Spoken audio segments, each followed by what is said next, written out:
ధర్మదేవ్, ఇప్పటికైనా ఆ దాచిన వస్తువుల జాడ చెప్పు. పరాయి పాలకుల పాదాల మీద పడి బ్రతికే నీలాంటి దేశద్రోహులు నన్ను ఏం చేసినా నిజం బయటపడతారా? అమ్మో, వీడు ముదిరిపోయిన దేశభక్తుడు రా నాయనో.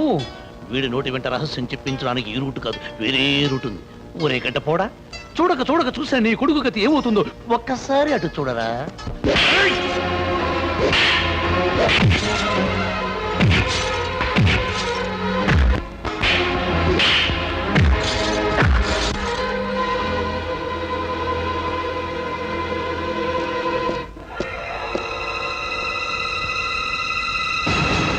నీ కళ్ళ ఎదురుగా నీ కొడుకు కళ్ళు పొడి చేస్తాం, కళ్ళారా చూసుకో.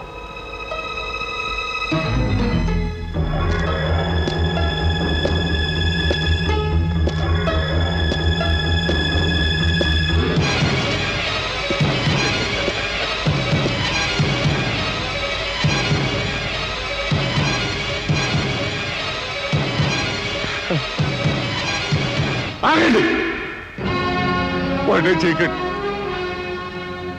చెప్తాను. కళ్ళు పుడిస్తే చెప్పు. వాడు కళ్ళు పుడుస్తానంటే చెప్తానంటున్నాడు. చెప్పు, తొందరగా చెప్పు. ఆ ప్రదేశం చెప్పడానికి కుదరదు, నేను తీసుకెళ్ళి చూపిస్తాను. నా ముద్దుల ముసలోడు, నీ గడ్డానికి నా గుడ్ మార్నింగ్. పద, తొందరగా బయలుదేరదాం. కానీ ఒక షరతు, నాతో పాటు నా కొడుకు కూడా రావాలి. లేకపోతే ఎవరి ప్రాణం పోయినా సరే నేను చెప్పను. ఆల్ రైట్, నీ ఇష్ట ప్రకారమే కలిసే బయలుదేరదాం.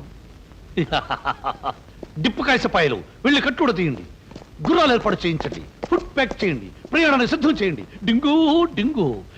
మీరు ఈ విషయం ఆ గజపతి నాయాలకి మాత్రం తెలియకూడదు.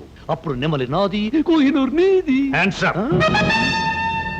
ఒరే సుడిగాలి, నిన్ను కూడా లేపేశాననుకో, నెమలి నాదే అవుతుంది, కోహినూరు నాదే అవుతుంది.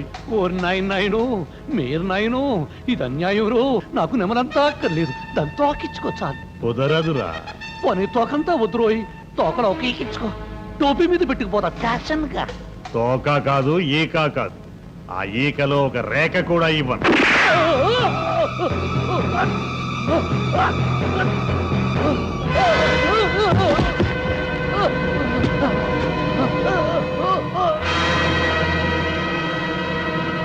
కమాన్.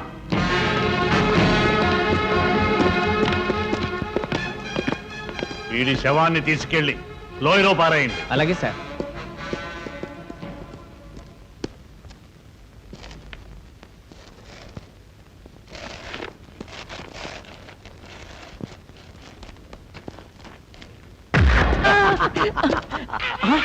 ఎరా బుడంకాయగా బతుకున్నున్నారు లాగడం తప్పు కదరా బాబు.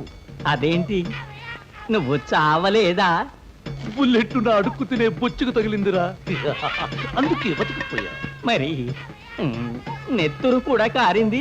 ఇంతకాలం నే పెట్టిన గుడ్డు తిన్న నా బుజ్జి ముండ వెర్రి బాగుల నా ఎడారి పాము చచ్చిందిరా. నన్ను కాపాడిన దీన్ని కళ్ళకద్దుకుని సమాధి చెయ్యాలి. ఇప్పుడు నేను బ్రతికున్నానని నీకు అర్థమైంది కదూ? బాగా అర్థమైందా? ఓ, నేను బ్రతుకున్నట్టు తెలిసిన నువ్వు బ్రతుకుండకూడదురా.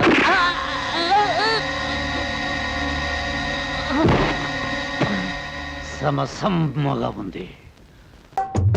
అమ్మని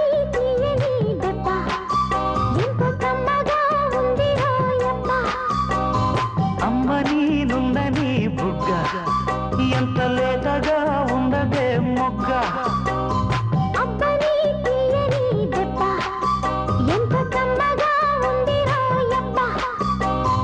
వయ్యా